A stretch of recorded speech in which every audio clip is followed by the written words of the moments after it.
The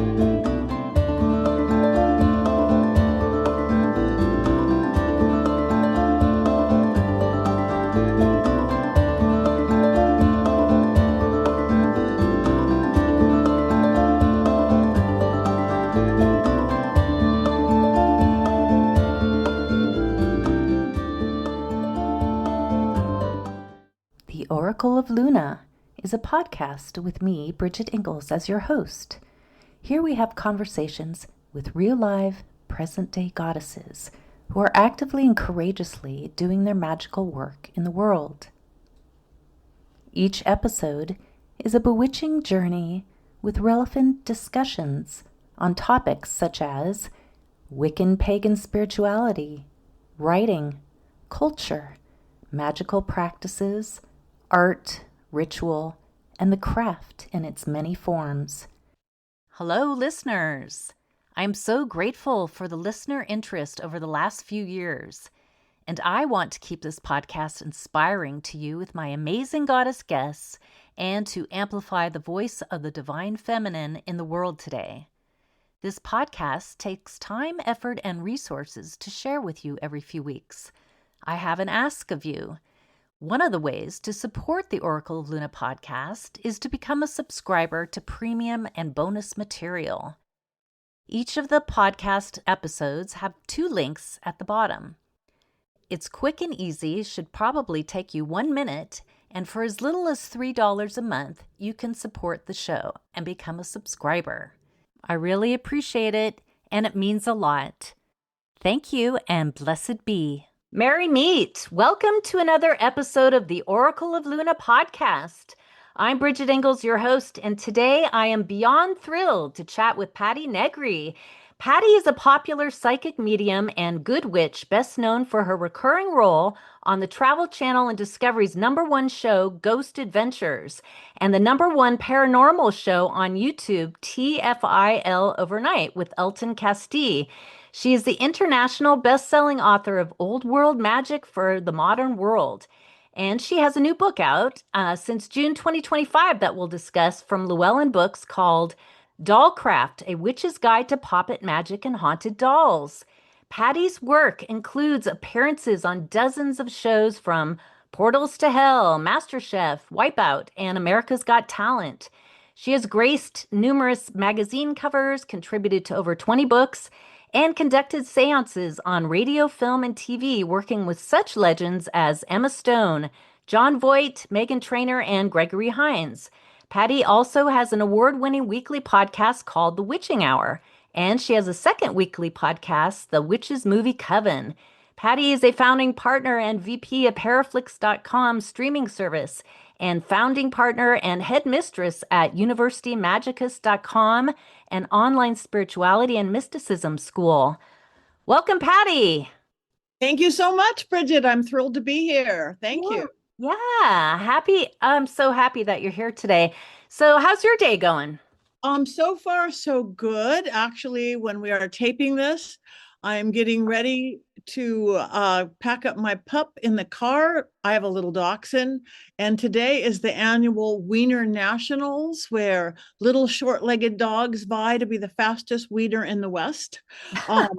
My girl is very fast, but she always turns around at the halfway point and goes back to the beginning.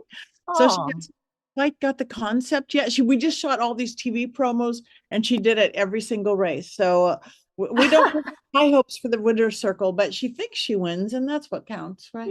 Yeah, she's having a good time. Having a good time. Yeah. That's cute.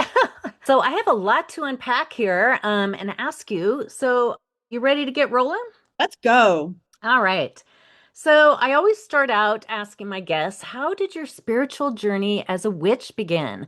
How did it all start for you? Well, I think it was almost born into me. On the gifted side of things, I was talking to spirits since I could talk, before even school. I thought everybody could talk to the spirits out there. I do think kids can. It just gets taught out of us in our modern Western, non-mystical, complete left brain focused society, but it didn't get taught out of me. And on the witchy side of things, I would find myself in my little suburban Los Angeles backyard picking rosemary and picking mint and stuffing it in my mom's wallet, knowing it would give her, and doing all these weird things that she didn't quite understand. But I'm like, no, that's money. She's like, no, that's really not money. That's kind of dirt. I'm nope, nope. And then later you start studying herbs. It's like, yeah, I was right. Yeah. Well, you intuitively knew you were a witch before Yeah, you I probably even totally knew what the word meant, right? yeah. I really didn't know what it was or what the word was. And I wasn't raised with any kind of a religion or belief system, which was kind of great. And I think into my early teen years, I kind of became a seeker and started looking at everything and like, that's not good. This one's too limiting. Oh, this one's too judgmental. And I went upon a Long Beach women's spirit meeting, early days, not early days of Wicca, but those 80s Wicca. And I'm like, I found my people. They were Mm. goddess and trees and all that is magical. So and that was my beautiful starting point. And it's been a beautiful, windy, and magical path ever since then. Yeah, it's an ongoing journey, right? You betcha. And so when did you become aware that you had psychic abilities? I think again, that was just part of who I was as a child. I remember doing, again, and not understanding it, weird kind of like sending energy to people and doing these weird things as a kid, like laser beaming stuff that kids kind of do, but I was really doing it, Mm-hmm. like auras and colors around people. Ooh. My mom, so I was like, well, we think that's astigmatism. It's like, no, no, because you're purple. Well, was it there anybody in your family or that might have been spiritual or magical or psychic? I think the gift comes from both sides. Not that they played into it, because my mom always said, yeah, grandma did that too. She's kind of got Irish, English, Welsh background, so that whole part of the world. And Mm-hmm. my dad, his father came from Turkey and like Sephardic and that whole more Mediterranean and Middle Eastern stuff. And I think the two combined just had it, though no one ever lived into it. I think the gift is just from both sides. Yeah. It's really intriguing. I'm always fascinated how people grow up and what their influences are around them and what kind of drove them into being a witch or Wiccan pagan. I think it's fascinating. Now, once you knew you were kind of a witch or psychic, how did you expand that into, the world of entertainment and media and TV? How did you make that Well, leap? actually, kind of kicking and screaming. I kept it very separate. I was an actor, I was a dancer. Ah, I'm a Hollywood kid. And then when I got too old for Hollywood at the ripe old age of 30, I started producing. I'm like, well, I'll hire myself. And I'm just like, these people can't. And I was very corporate. Did very corporate shows and produced corporate shows. I'm like, oh wow. I lived a very witchy, very magical life. I had a coven, I did rituals, I worked in magic. But I'm like, these people can't know that number one, I talk to dead people, and number two, I dance around bonfires in a cloak. I'll keep that private. That's just private. They don't need to know. I don't lie about it, but that's just my private life. But in 2008, that great big corporate crash, like that little Wall Street crash, and yeah. corporate entertainment became a dirty word. Um, and my Yeah, especially with all the layoffs during that yeah, time. all the layoffs are like, we can't create shows for our people. I was working with banks nationwide and big companies and Fortune 500, and everything kind of literally crashed. And at the same time, reality television was growing, growing, growing. And I remember somebody called me. They go, Patty, we know your ability with seances. One of the things I was known for in the private world. We need you to do a seance on this reality show. I'm like, no, I'm sorry. That's my private world. Thank you. I'm honored, but I can't do it. I keep that private. And they're like, please, please. I'm like, no, no. And then I'm looking at my empty calendar, like, please. And I'm like, oh, well, what's the name of the show? And literally, she goes, well, it's called Mobile Home Disaster, and it's on country music television. A big Mm, pause. And I'm like, who would watch that? And yeah. I'm not anybody I know would watch a show called Mobile Home Disaster on country music. Well, maybe I can do it. I did it. And it was the most fulfilling thing I'd done since I could remember. I literally helped a little girl that everybody thought was crazy because she was drawing portals on the ceiling of her motorhome. I'm like, no, no, there are portals on the ceiling of her motorhome. I got to help a spirit cross over that was kind of stuck because of this. And almost best of all, I got to open the minds a wee little bit of the Southern Bible Belt cast and crew that this isn't dark and this isn't evil and this is of love and this is of light. And I'm like, oh my God, this is the best and funnest day I've ever had, but I'm never going to do it again, you know? Yeah. And a couple months later, when the show aired, I'm like, oh, that was fun. My very first phone call that next morning was my biggest corporate client. It was like, hi, Patti. Hi. I saw you on television last night. I'm like, oh, yeah. I Huh. I didn't know you were into the paranormal. And I'm like, yeah. And then she goes, oh, the paranormal, and proceeded to tell me her first ghost story. And I'm like, what am I doing? What am I doing? I am out of the broom closet. I'm out of the psychic medium closet. This is who I am. And I haven't looked back. And because I am again a Hollywood kid, I'm legitimate again as a witch and a medium and trained. And I know camera. I know how to be on camera. I know how to. I just became the person to call for anything, any kind of a show, paranormal or not, if they needed a witch or if they needed a psychic or they needed a medium or they needed a consultant on a film or a show or they need. So, and I haven't looked back. I'm always curious about how people get into entertainment and TV, what their path is, because, people who are not in the biz, in the show biz, we wonder, we wonder, these are people on camera. How did they get there? What's their story? I mean, to me, Yeah, it's really, it's a thing. I mean, I started dance class at 5 or 6 years old. I studied yeah. my entire life acting and singing and dancing. When I started going auditions, I was modeling at 15. I got rejected for 15, 20 years constantly. You Yeah. have to work at it. I mean, there's a few Yeah. of those magic stories, you walk into Schwab's drugstore and get discovered, but most of it is people who have to give everything and you work and work and work for it, and then the lucky minute few actually get a chance to do it. That was in my day. It's different now with YouTube and social Hmm. media. If you Hmm. want to have a talent, you just put it out there and become your own influencer, and you don't need the old system. Honestly, you don't. Yeah. Why I started my streaming service, because there is so much talent out there and we don't have to rely on the casting, department in Hollywood or Paramount Studios. Right. They, but you have to work hard to get there. But again, it's so opposite ones. I did this kicking and screaming. So sometimes spirit just leads you down a different path. Yeah. And you listen to spirit. And that's the cool thing because some of us we have a little inkling, a little bit of intuition, that little voice that comes up, hey, maybe I could try this, and we don't listen to it. But yeah, you did listen to it and your spirit and, created this successful psychic mediumship business and all your on-screen presence. It's just amazing. So I'm wondering if you practice psychic mediumship on your own in your personal life, and how is that different than when you're conducting a seance or haunting on TV or at a public event? I Oh yeah, mean, they're all different. I do have a really good private clientele. I've been doing it from when I used to do it at my dining room table in LA, to now it's more international on Zoom. I have clients all over the world. I literally fly all over the world to work with people.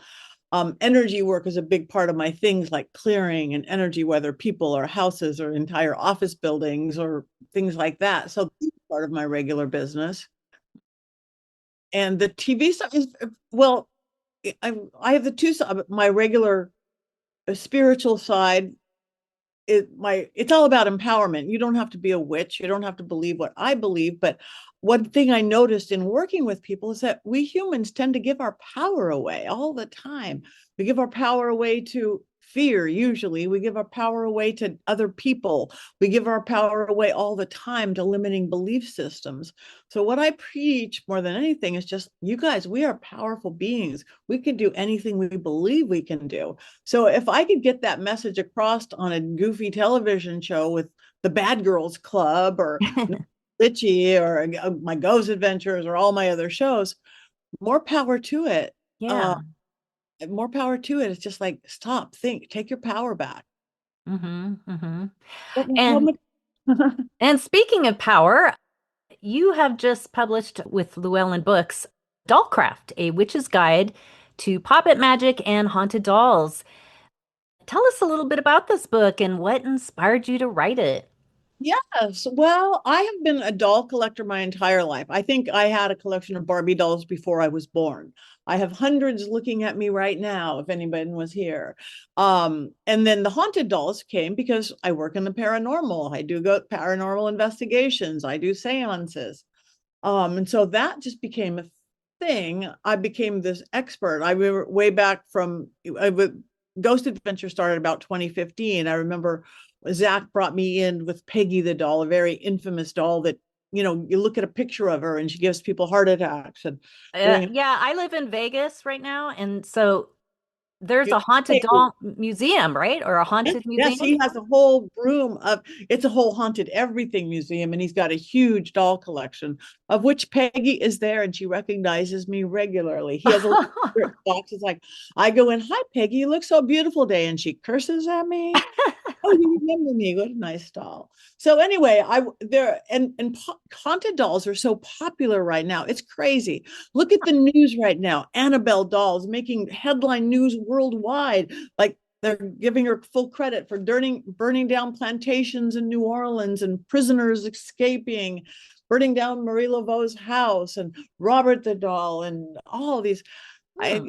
just they've never been more popular and everybody wants one. And there really is a proper care and feeding to haunted dolls.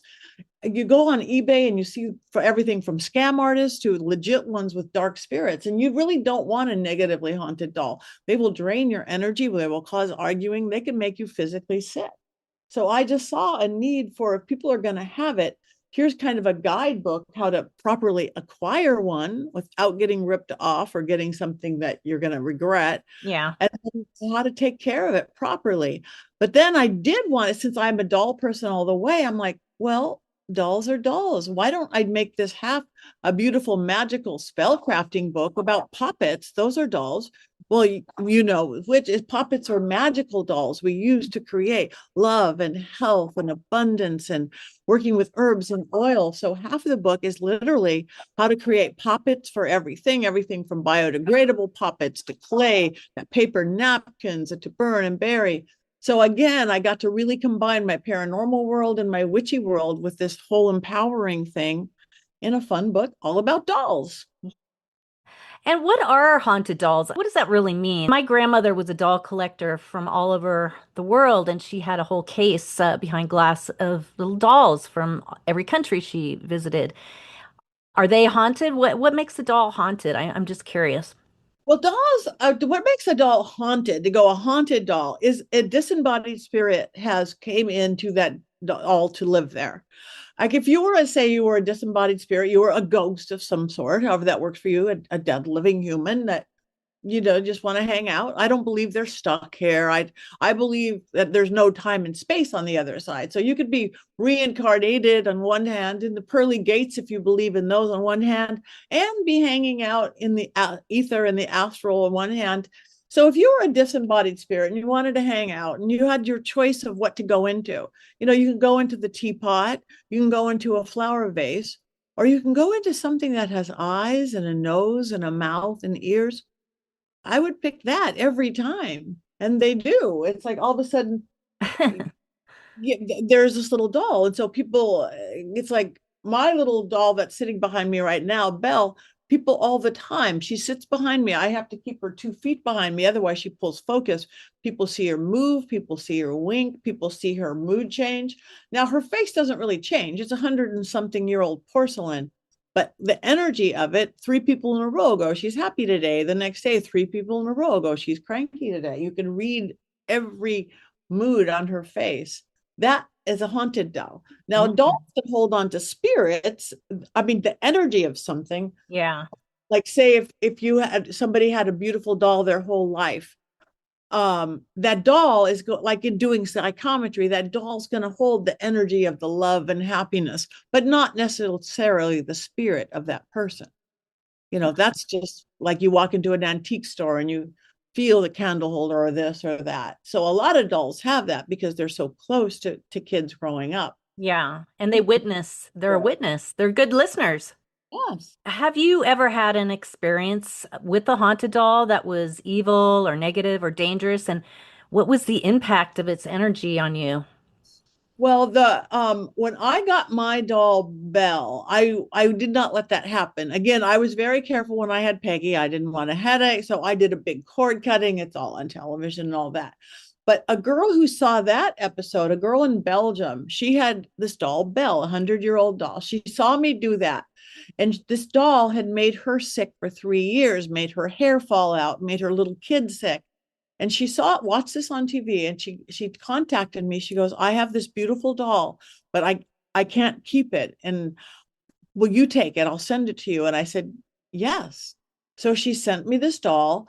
And not because of me, the doll guided me. I'm like, I had never even done a Facebook Live before. I'm like, I have to do this on Facebook Live for some reason. I don't know why. 50,000 people watched me open the doll on Facebook. I didn't have that many follow. I didn't, I mean, now I get, a couple hundred, maybe a couple thousand. It was the doll watched me open this thing. And when I opened it, this beautiful doll was so dark. Mm. The energy on it wasn't, it was something more than a human spirit. It was something bigger created than that. And I would not let the sun set. I'm not going to bring something dark like that into my house. So I banished it before the sun set. A gifted friend came over and we did it together. And the doll sat, and I knew there was a beautiful little girl sat in there, and she slowly came out. That the other thing was holding down. But even while the little real girl spell came out, I had to keep the herb brew in her hand because she would drain your energy so immediately. But now she's a great part of the family. Huh. Yeah, yeah, I really would not have kept that other thing. It would have ruined my household. I did have something. One of my clients had given me this doll, kind of like a statue doll. It was from New Orleans. This rock star client, and I had it in my office for 2 years, and it was fine. All of a sudden, I noticed that I wasn't spending time in my office. I would take my Mac upstairs. I would go take. I'm like, I love my office. Why am I avoiding it? I'm looking around. I go, oh, it's you. Oh, Ooh. you're taking on this dark energy. So me being, Huh. I called up Zach Bacon, the museum in Vegas, and I go, Zach, I have this thing. I've had it for a long time, but it's too dark for me now. Do you want it? And he goes, well, what is it? Send him a picture. He's like, oh yeah, that's a nail fetish hate doll. I'll take it. Well, I'm going to Vegas tomorrow.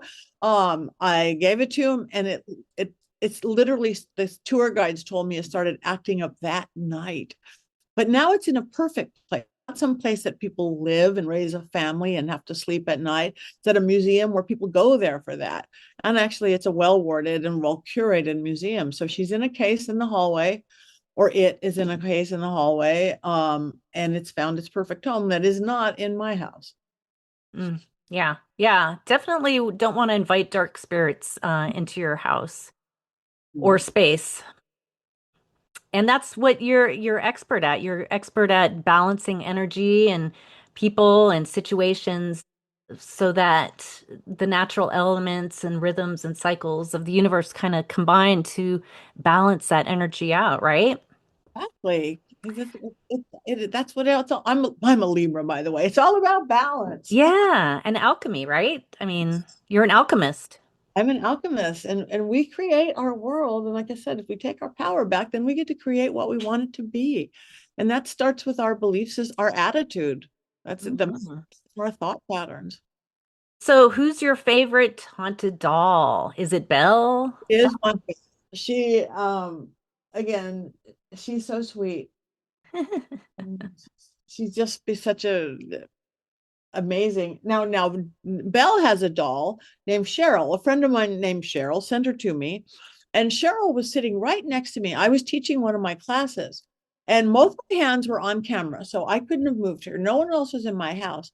All of a sudden, on camera, Cheryl, the not haunted doll, moved 6 inches farther onto screen. Uh, I didn't notice it because I was staring at the Zoom. I was doing a Zoom class.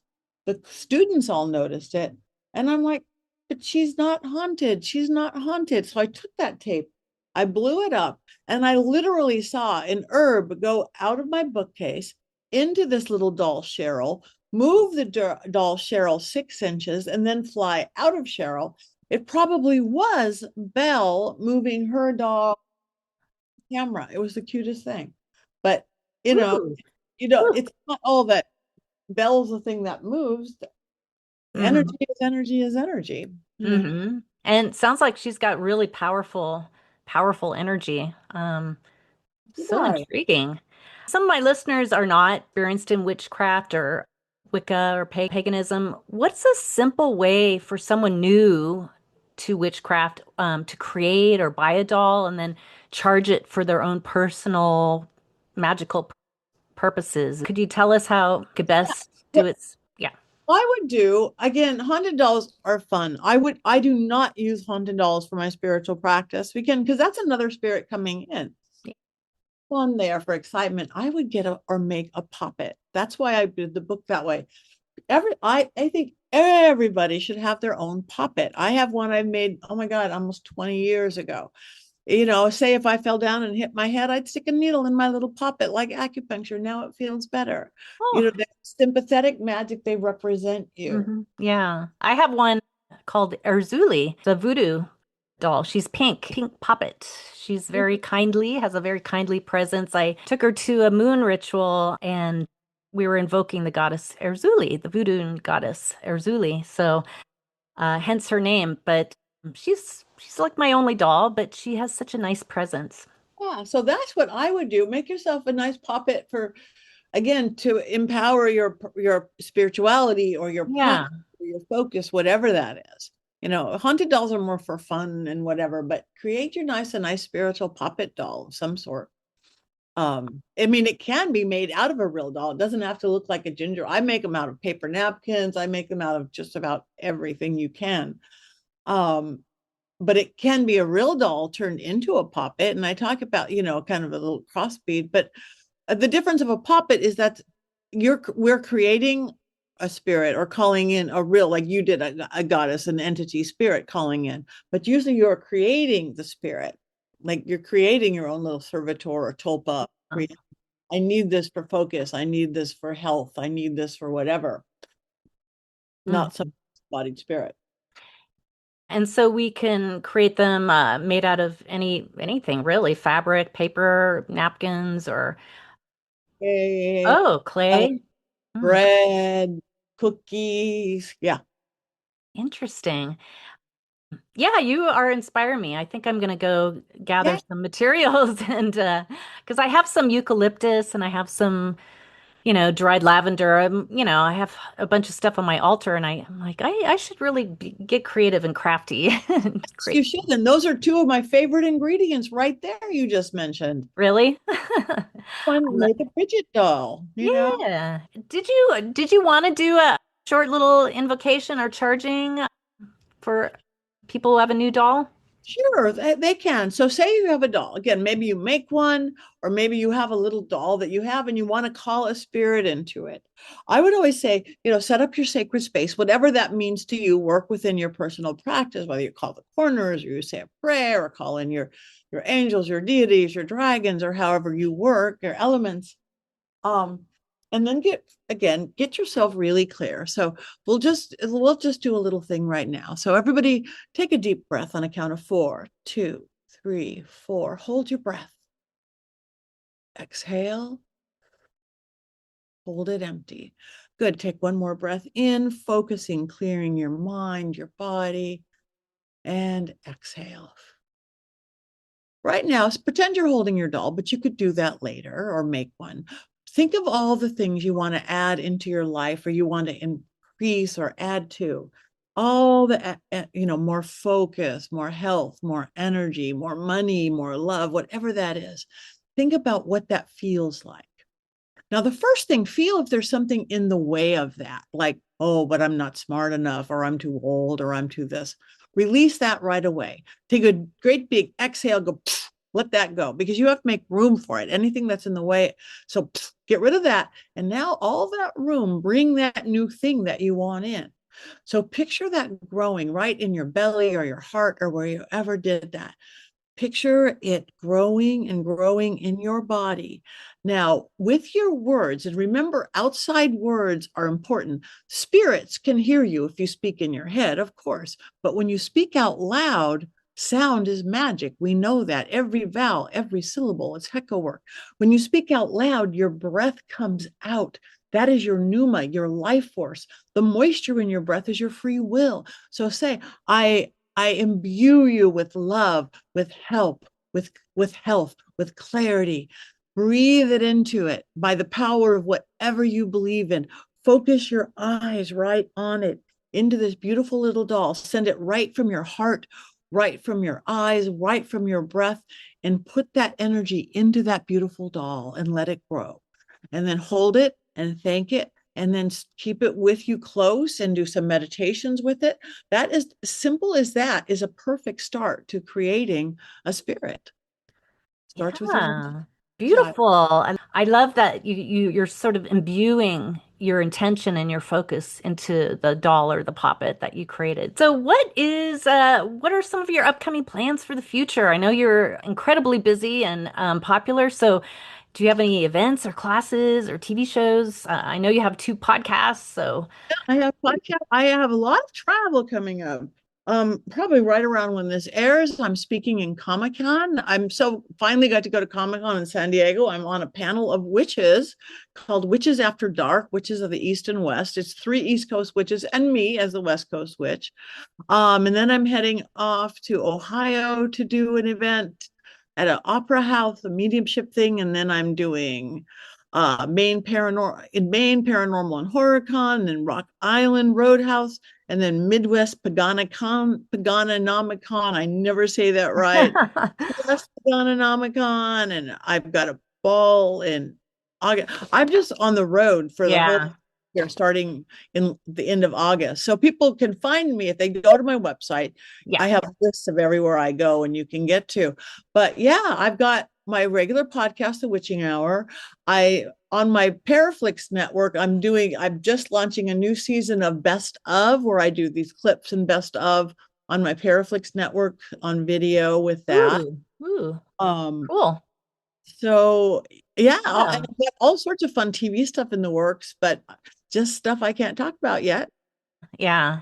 Well, thank you so much, Patti, for inspiring us with your expert paranormal gifts and your knowledge of haunted dolls and poppets and your upbeat, loving energy and style, and all your extraordinary magical and witchy offerings. It's been really exciting chatting with you.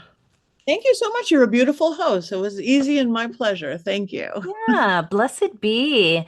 So thank you again to all our listeners and have a wonderful rest of your day, Patti. Thank you. You too. All right. Bye-bye.